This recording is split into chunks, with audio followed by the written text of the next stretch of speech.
Amis internautes publics sportifs, merci de nous recevoir.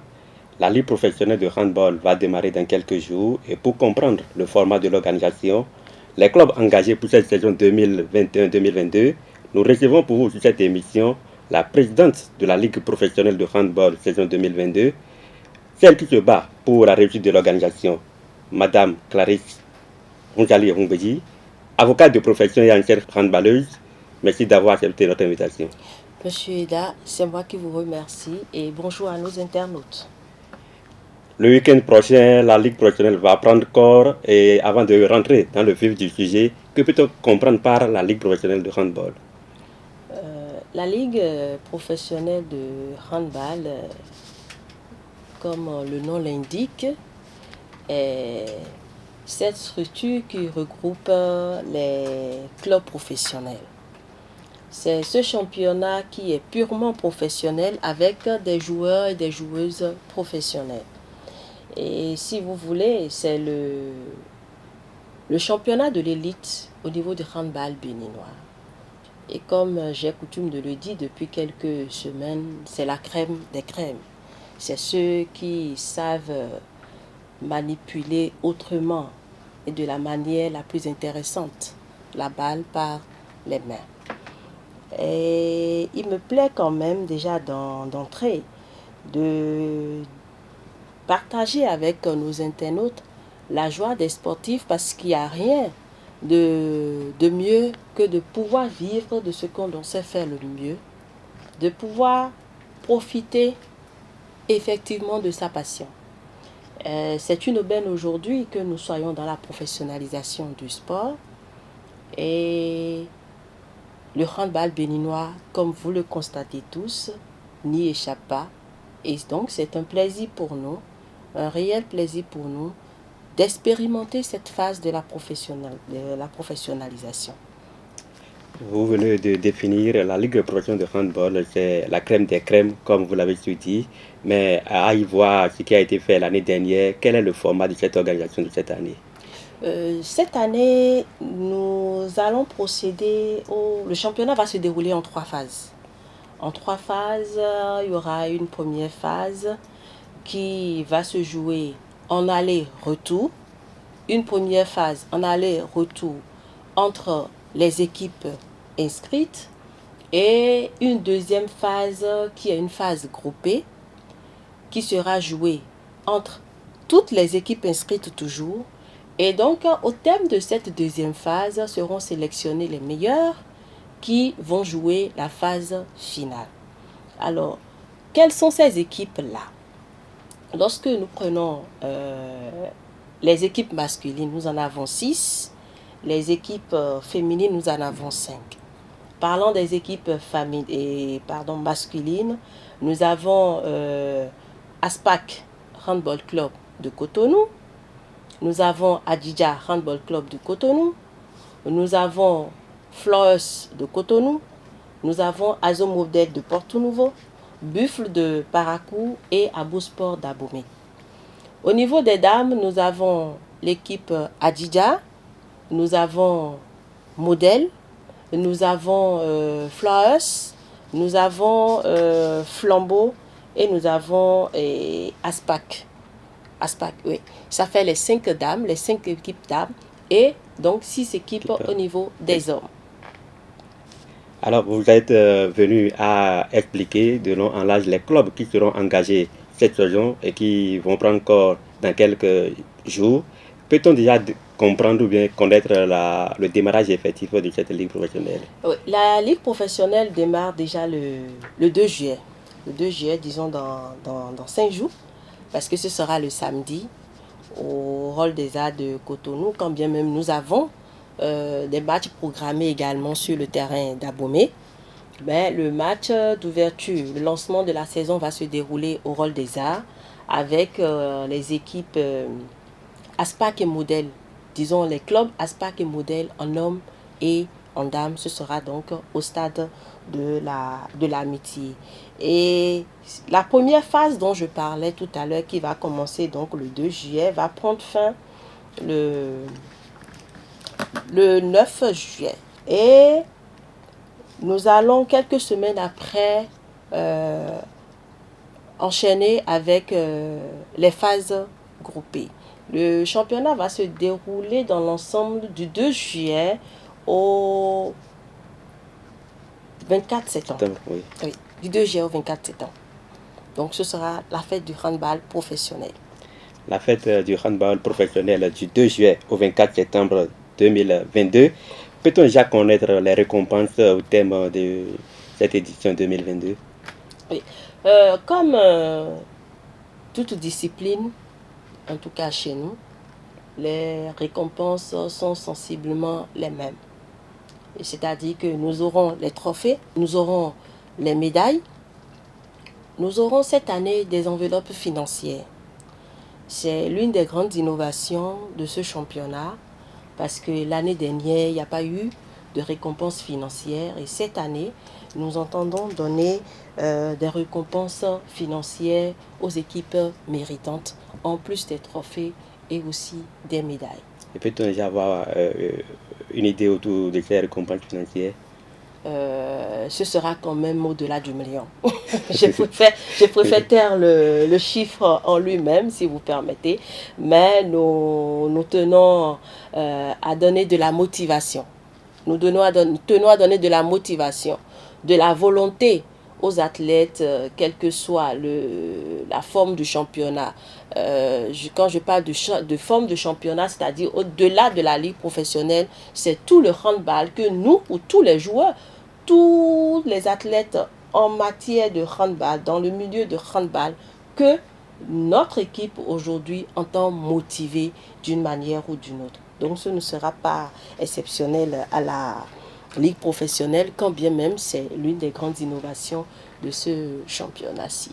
Donc, pour y comprendre, il faut savoir que les champions ou les championnes de cette édition seront primés à fort taux de millions. Mais pour y comprendre, est-ce qu'il y aura d'autres innovations par rapport à cette édition 2022? L'innovation, vous allez les remarquer dans l'organisation. Je ne vais pas rentrer dans les détails, nous n'allons pas en donner les détails ici. Ce sera beaucoup plus dans l'organisation. Comment est-ce que ça se présente? Comment est-ce qu'il y a, si vous voulez, beaucoup plus d'enthousiasme? Dans l'enthousiasme, vous le constaterez dans la qualité de jeu qui va forcément s'améliorer parce que tout le monde veut être champion. Toutes les équipes veulent être champions et elles se sont préparées en conséquence. Les innovations aussi, ce serait dans l'entrain, ce serait dans la gaieté, ce serait dans l'aspect en général que présentera le championnat lui-même, que présentera l'aspect que présentera les joueurs, les joueuses lors de ce championnat. Nous avons constaté que dans les autres fédérations, lorsqu'il y avait la ligue professionnelle, nous avons constaté que seules les premières équipes championnes ou champions ont été primées. Et en handball, est-ce que ce sera aussi le même cas où les 2 ou les 3 premières équipes seront primées? Au handball, déjà l'année dernière, vous allez constater que les 3 meilleures équipes ont été primées. Parlant de récompenses, il y a eu le trophée et il y a eu des médailles l'année dernière. Et les médailles, l'équipe championne a eu l'or, comme on le dit toujours. Nous avons eu ensuite l'argent et le bronze. Et ce sera la même chose. Ce ne sera pas seulement l'équipe championne, ce sera tout au moins les 3 équipes. Ce n'est même pas une question de tout au moins. Chez nous, le principe, il est acquis. C'est les 3 premières équipes. Maintenant, si, comme je vous l'ai dit tout à l'heure, tout se passera dans l'entrain et la motivation parce qu'il y a des chantiers. Vous excusez, il y a des chantiers dans l'organisation qui demeurent des chantiers quotidiens. Des chantiers quotidiens. Alors, sur ces chantiers quotidiens, ces défis quotidiens à relever, nous obtenons ce que nous voulons, c'est ce que nous irons bien au-delà. Mais le principe, il est déjà acquis que c'est les 3 premières équipes qui seront primées. Alors, au thème de cette édition, nous aurons les 3 premières équipes championnes qui seront primées. Avant de revenir sur l'effort que fait le gouvernement pour accompagner les différentes fédérations, peut-on déjà avoir une idée des perspectives qui se profilent à l'horizon? Les perspectives au niveau du handball, en général, c'est d'avoir assez d'équipes.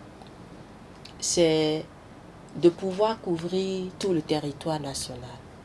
Et donc, naturellement, ça prend au niveau professionnel et les perspectives, c'est d'atteindre un idéal bien au-delà du nombre d'équipes que nous avons.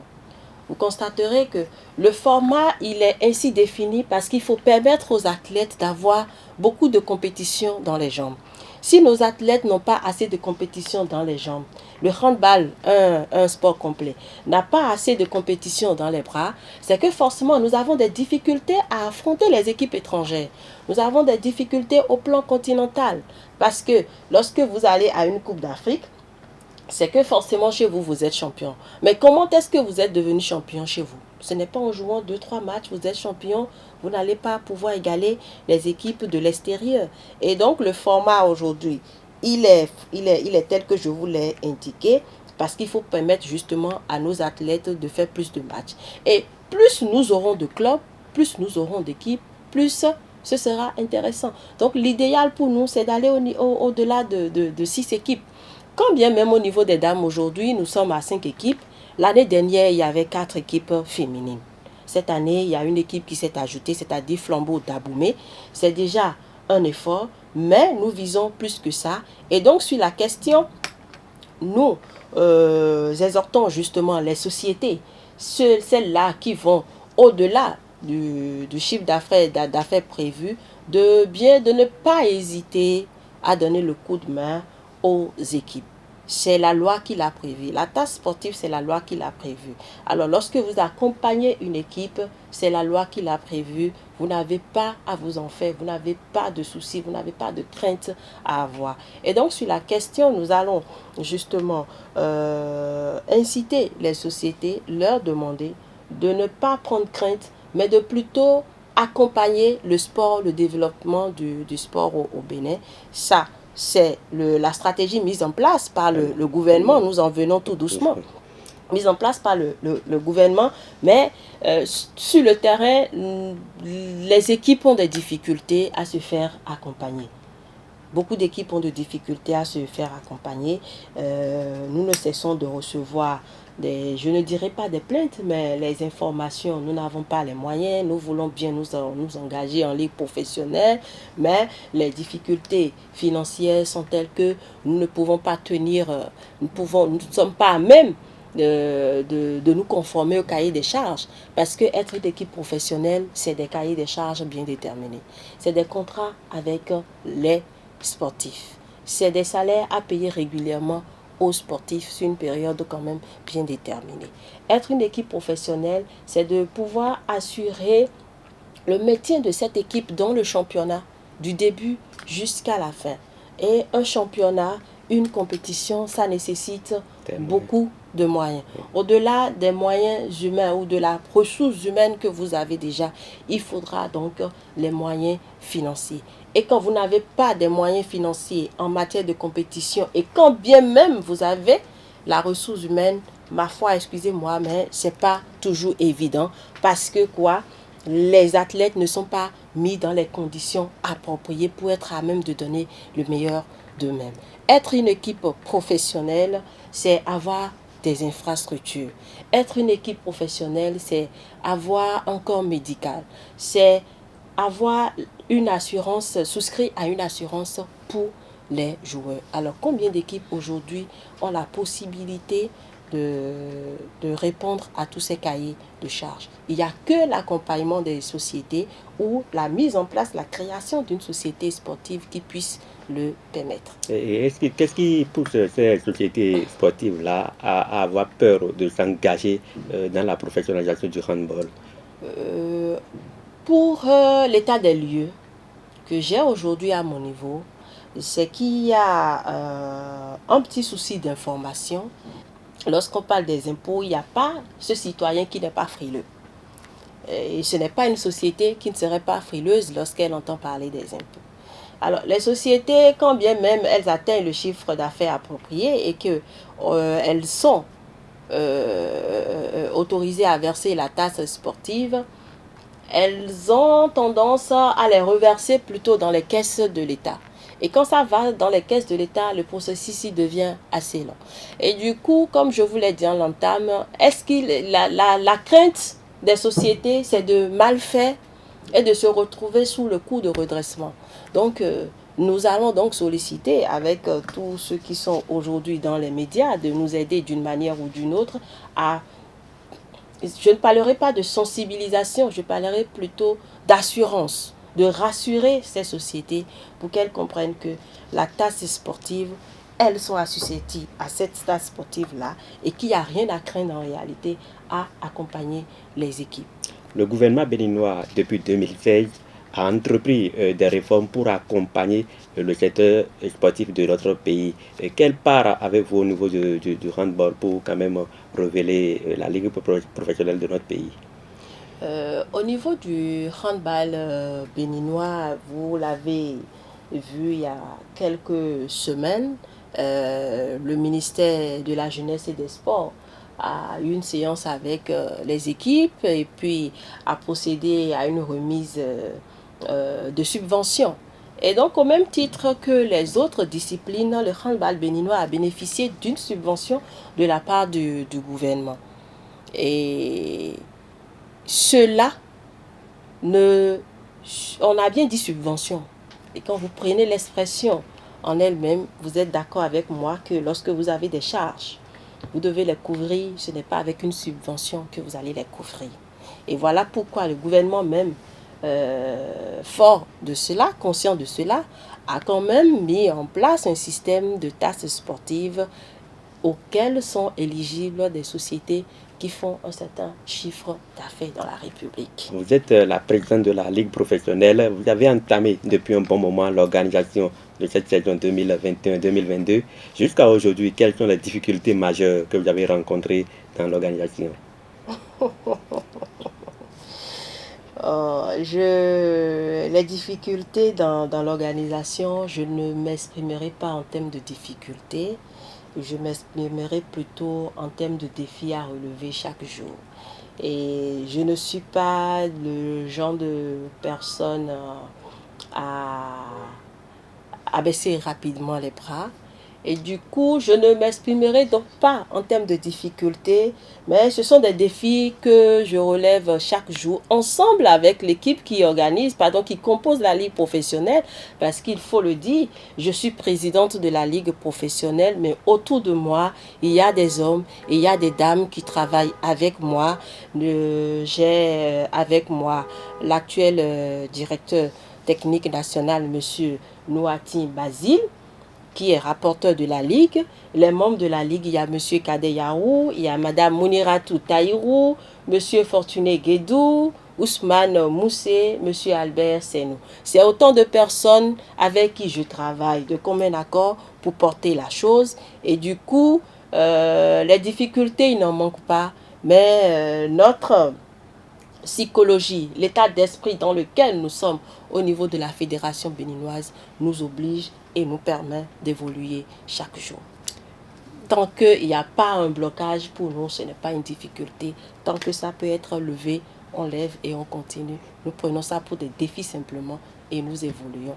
Vous avez des défis naturellement à relever.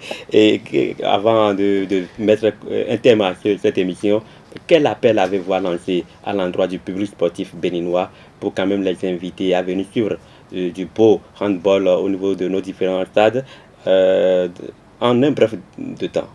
D'accord. Avant de lancer un appel au public sportif, je vais revenir sur une question tout à l'heure que vous m'aviez posée relativement à l'accompagnement financier, pour lancer un appel, un nouvel appel à l'endroit des sociétés. Si on pourrait parler peut-être de difficultés, c'est ça qui pose la difficulté, que les clubs puissent avoir un partenaire qui les accompagne dans le championnat. Parce que si beaucoup de sociétés s'étaient prononcées, si on avait pu mettre en place, les clubs avaient pu mettre en place les sociétés sportives, s'il y avait les ressources de mettre en place des sociétés sportives, on n'en serait pas aujourd'hui à 6 équipes et à 5 équipes. Donc, comme je l'ai dit, les difficultés, il n'y en a pas, ou je ne m'exprime pas en termes de difficultés, mais en filigrane. C'est pour vous dire que c'est une difficulté du handball béninois et donc naturellement qui influe le handball professionnel. Alors, à l'endroit du public sportif, je nous invite, avec vous d'ailleurs et votre équipe, à suivre avec nous cette belle fête du handball béninois. Et pour moi, le handball, c'est le meilleur sport. C'est le sport le plus intéressant. Il faut s'y intéresser pour davantage comprendre. Alors, je nous invite tous à cette belle fête qui s'annonce à partir du samedi prochain. Et tout à l'heure, vous m'excusez, j'ai dit du 2 au 9. C'était plutôt la phase aller. Oui. Mais l'aller et le retour, ça fait du 2 au 16 juillet. Voilà. Et donc, nous serons sur tous les infrastructures appartenant aux équipes professionnelles. Nous serons à Aboumé, au stade. Nous serons à Parakou, sur le terrain, au CAS de Parakou. À Porto-Nouveau, nous serons sur les installations de Charles de Gaulle. À Cotonou, nous serons soit au stade de l'Amitié, soit au Rôle des Arts. Vous savez que la difficulté en griffe aujourd'hui par rapport aux infrastructures, c'est l'aménagement qui est en train d'être fait tant au niveau du Rôle des Arts qu'au niveau du stade de l'Amitié. Et donc, à chaque fois, il faudra trouver une solution. Et c'est parce qu'on doit trouver chaque fois la solution que j'ai dit que pour nous, ce ne sont pas des difficultés, mais des défis à relever. Et donc, sur la question, nous demandons au public de bien vouloir faire le déplacement. L'entrée, elle est libre et gratuite pour permettre à tout le monde de vivre cet instant. Et ce sera simplement une belle fête sportive. Je nous y invite tous. Merci. Ce sera simplement une belle fête sportive. Chers amoureux du handball, c'est désormais clair. La Ligue professionnelle va démarrer le 2 juillet prochain et prendre fin le 24 septembre 2022, où vous êtes invités à aller supporter les différents clubs au niveau de différents stades où nous accueillons ASPAC et Azomodel pour le match inaugural. Nous sommes au thème de cette émission où nous avons reçu pour vous Madame Clarisse Ronzali Humbedji, avocate de profession et présidente de la Ligue professionnelle de handball, qui a parlé de long en large du déroulement de cette Ligue pro. Merci de nous avoir suivis et à la prochaine.